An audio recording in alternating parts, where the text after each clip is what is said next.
siap sama ayah. Kamu saja. Saya tunggu bentar. Ini Pan, enggak nanti pas jalan. dulu ya, kamu siap. Selamat Pak. Waalaikumsalam.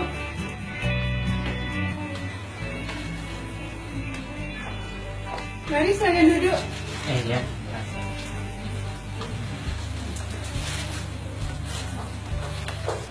Waduh, ada tamu. Siapa?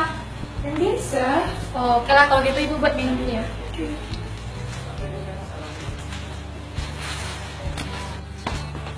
Mau jalan kemana hari ini?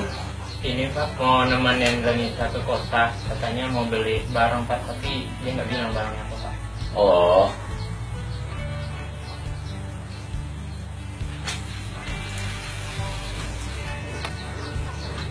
Silakan diminum nak. Iya nggak usah repot. Kamu sudah sarapan? Sudah tadi Bu sebelum berangkat ke sini Bu. Kamu ini malu-malu segala dengan kami. Nggak malu kok Bu, cuma sekian aja. jadi kapan kamu mau membawa rombongan buat ngelamar Renita? Ayah ini Aduh Pak, kalau masalah lamaran kayaknya saya belum punya uang yang cukup Pak buat ngelamar Renita.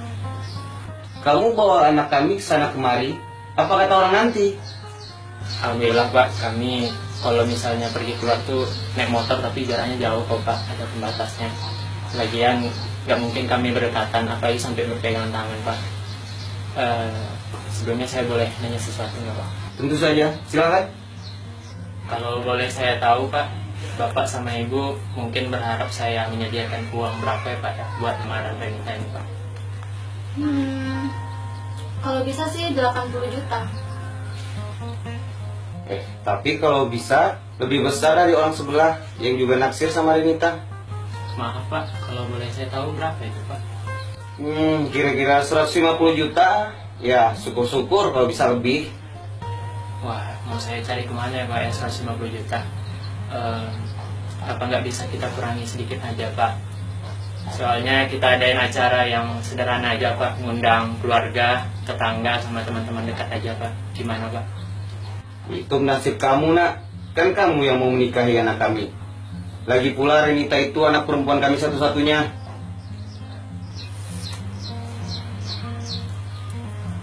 Pak, boleh saya nanya sesuatu? Ya, silakan. Renita ini bisa masak nggak?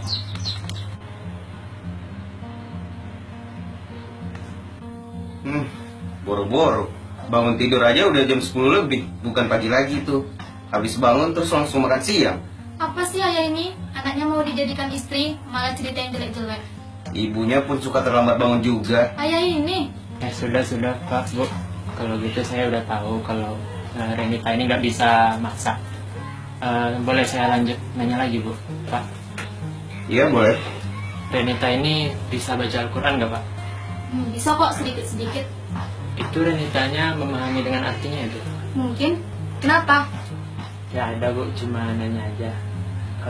Boleh saya nanya yang terakhir nggak nih Bu, Pak? Iya, boleh.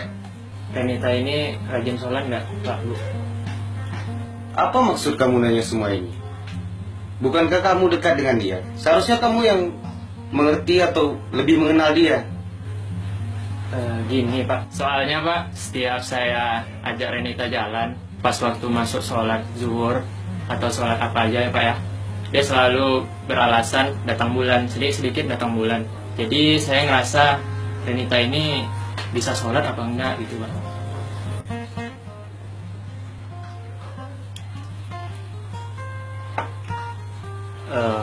Jadi saya lanjutkan boleh Pak? Iya.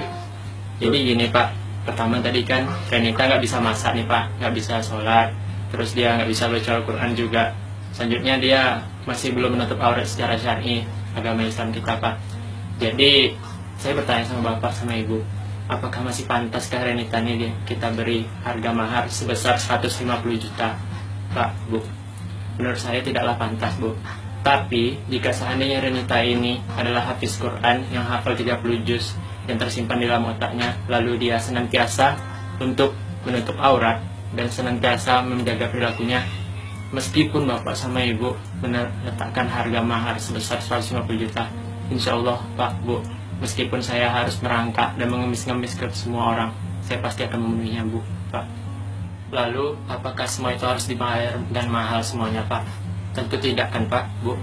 Kita semua tahu, mungkin bapak sama ibu juga tahu, kalau di dalam agama kita sebaik-baiknya pernikahan adalah yang serendah-rendahnya mahar Pak Bu.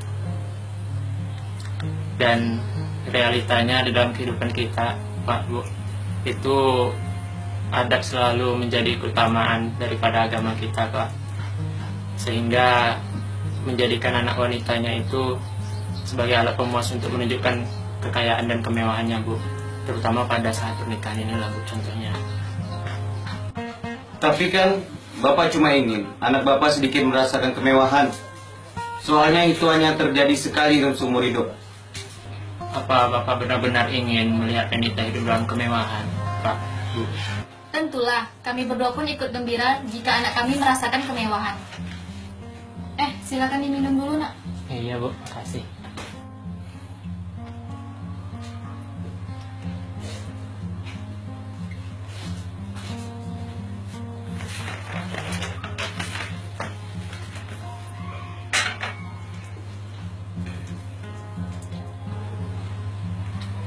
Boleh saya menjelaskannya Bu Pak?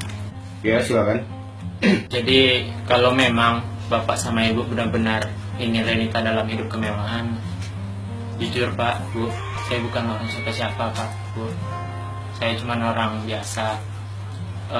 Mungkin sekarang dosanya Renita bapak sama ibu yang nanggung, tapi besok lusa atau setelah pernikahan nanti itu resmi saya menanggung dosanya Renita Pak Bu.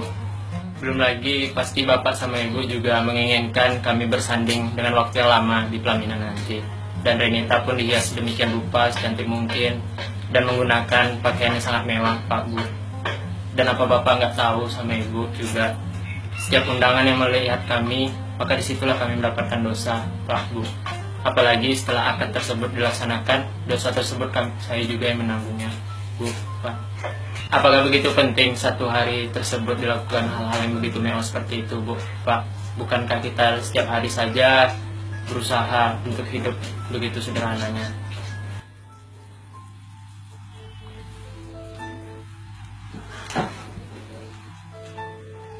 Jadi kamu mau berbicara masalah agama di depan kami? Maaf Pak, bukannya saya ingin menjelaskan mengenai agama kepada Bapak. Cuma saya hanya ingin mengingatkan Bapak tentang poin-poin penting di agama kita, walaupun kecil Pak, tapi mungkin itu sedikit Bapak lupakan.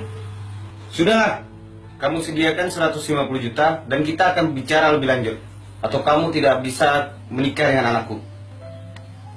Duh Pak, kalau misalnya masih ditunda juga Pak, apakah saya harus menunggu sampai umur saya 30 tahun Pak, baru saya bisa mengumpulkan uang 150 juta itu Pak? Atau begini saja Pak, saya punya solusi yang terbaiknya Pak. Bagaimana solusinya? Izinkan saya untuk berzina dengan Renita Pak. Apa? Kamu sudah keterlaluan. Kamu jaga baik-baik omongan kamu itu. Tunggu dulu Pak, dengarkan penjelasan saya. Sebelumnya apakah Bapak tahu kenapa orang di luar sana banyak melakukan zina sehingga malah sampai memiliki anak? Itu adalah karena orang tuanya inilah Pak yang sering menunda-nunda ketika si prianya ingin menikah dengan anaknya Pak. Ya alasan orang tuanya pasti adalah karena si pria ini belumlah memiliki uang yang cukup dan belumlah memiliki pekerjaan yang mapan Pak. Lalu bagaimana dengan masalah cintanya Pak? Cinta dan juga nafsu yang tidak dibadai, maka setanlah pihak ketiganya Pak. Lalu Pak, memang Pak semuanya diawali dari hal-hal yang ringan seperti berpegangan tangan, lalu berpelukan, sehingga maka terjadilah ya hal-hal yang berat karena adanya setan tersebut Pak. Mungkin Bapak tahu hal-hal yang berat itu apa Pak? Lantas, apa kaitannya dengan kamu hendak berzina? Jadi inilah Pak logikanya. Kalau seandainya Bapak tidak mengizinkan saya menikah dengan Renita, lalu bagaimana saya dan Renita, melepaskan rasa rindu juga nafsu saya, Pak. Semakin hari cinta kami selalu bertumbuh, Pak. Rasa rindu kami terus semakin besar. Itu hal-hal yang sulit untuk kami bendung, Pak. Dan apalagi mungkin Bapak tahu, nafsu itu adalah sesuatu hal yang sangat sulit untuk diatasi, Pak. Oleh karena itulah saya dengan kerendahan hati memohon izin kepada Bapak untuk berzina dengan anak Bapak.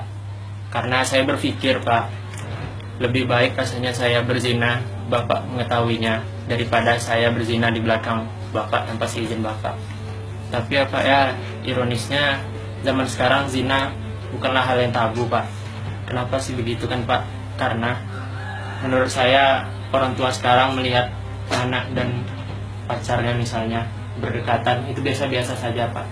Padahal itu sudah termasuk zina, Pak. Karena zina ini juga ada zina kecil seperti zina tangan, zina mata, dan zina lidah, Pak. Maka dari hal-hal yang kecil itulah, Pak, ada yang terjadilah zina yang besar, yang seperti kita tahu adalah seperti berhubungan suami istri, Pak. Kamu itu begitu pelik dan memperumit saja. Untung kamu bukan orang lain. Kalau kamu orang lain, udah dari tadi saya angkat parang. Beginilah, kalau kamu belum punya cukup uang, bagaimana kamu nanti memberi dia makan? Apa Bapak lupa, Pak, dengan janji Allah, Pak? Ini jauh sebelum saat ini Allah sudah menjanjikannya di dalam Al-Quran, Pak. Itu bisa Bapak buka dan Bapak lihat pada surah An-Nur ayat 32, Pak. Yang artinya, maka nikahkanlah orang-orang yang belum menikah di antara kamu dan orang-orang yang layak untuk menikah dari hamba-hamba saya yang laki-laki dan hamba-hamba saya yang perempuan. Jika mereka miskin, Allah akan memampukannya. Sungguh Allah maha luas karunia-Nya, lagi maha mengetahui, Pak. Jadi kan sudah dijelaskan Allah seperti itu, Pak. Sudah dijanjikan Allah dalam Al-Quran. Lalu apa kita masih meragukan janji Allah tersebut, Pak? Ya, kalau masalah untuk makan dan minum, insya Allah, Pak, saya akan berusaha sekuat tenaga saya untuk memenuhinya, Pak. Tapi kalau masalah tempat tinggal, mungkin bisa kita bicarakan nanti, Pak. Jika seandainya pernikahan ini akan menjadi sesuatu penghalang kami untuk melakukan dosa, apakah nggak sebaiknya untuk dipercepat, Pak? Dan Bapak kan juga nggak ingin kami melakukan hal yang tidak diinginkan juga, Pak.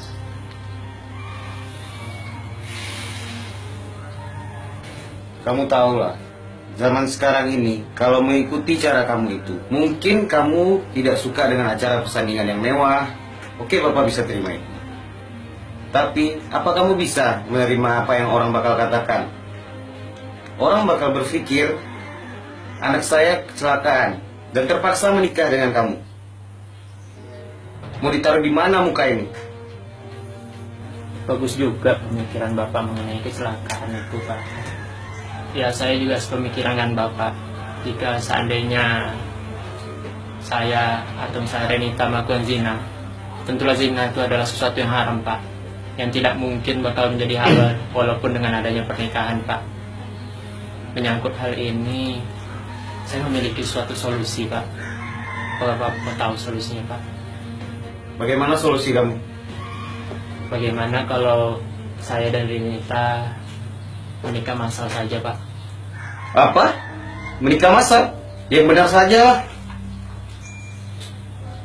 Gini, Pak, sekali lagi saya berharap kita tidak usah mengeluarkan uang yang begitu banyak, Pak. Tapi tidak pula saya tidak ingin melakukannya yang namanya walimatul urus, atau kita kenal juga resepsi, Pak. Karena itu juga diharuskan dalam agama, Pak. Diharuskannya bukan berarti kita harus bersusah payah, Pak, cari dana sana sini untuk memenuhinya, Pak. Tapi syariat Islam itu menyuruh agar kita semampunya saja dalam walimatul urus atau resepsi ini, Pak. Jadi, Pak, saya benar-benar minta maaf kepada Bapak. Mungkin dari tadi saya udah lancang sama Bapak, berkata yang tidak lazim. Tapi bukanlah saya berniat mengajari Bapak, tapi memang itulah adanya agama kita ini, Pak. Ya, semoga Allah akan memberikan sesuatu yang terbaik untuk kita, dan kita hanya bisa berserah diri kepada Allah saja, Pak. udah awal masuk waktu zuhur Pak. Kita sholat di masjid dulu ya Pak. Nanti kita sambung lagi pembicaraan kita. Kamu duluan saja, nanti saya menyusul. Baiklah Pak.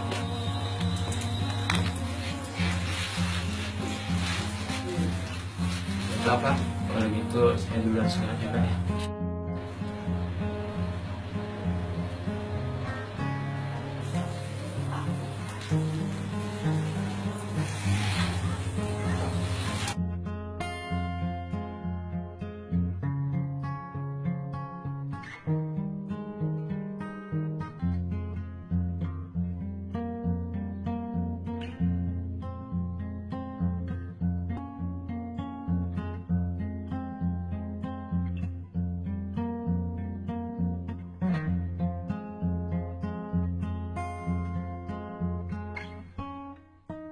Apa yang dikatakan anak itu benar.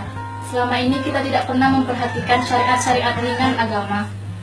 Kita terlalu memikirkan dunia, adat, dan apa kata orang. Padahal orang tak pernah juga memperhatikan hidup kita. Entahlah, tak tahu.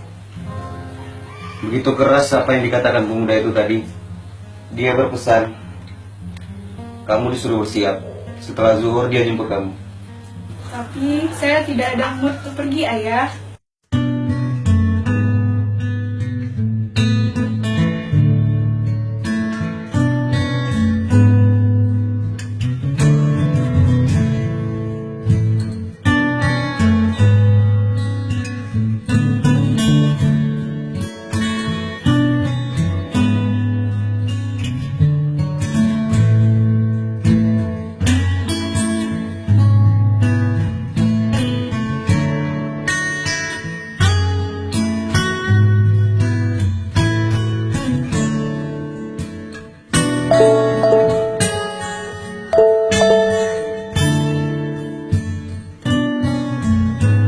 Andai Allah telah memilih dirimu untukku, aku ridho dan akan terus bersamamu. Apapun yang ada pada dirimu dan apa yang kamu miliki, aku juga akan terus pada agama yang ada padamu. Siang ini, aku gak ada mood untuk keluar. Maaf, minggu depan, Ayah menyuruh kirim rombongan keluarga untuk lamaran ke rumah. Terima kasih.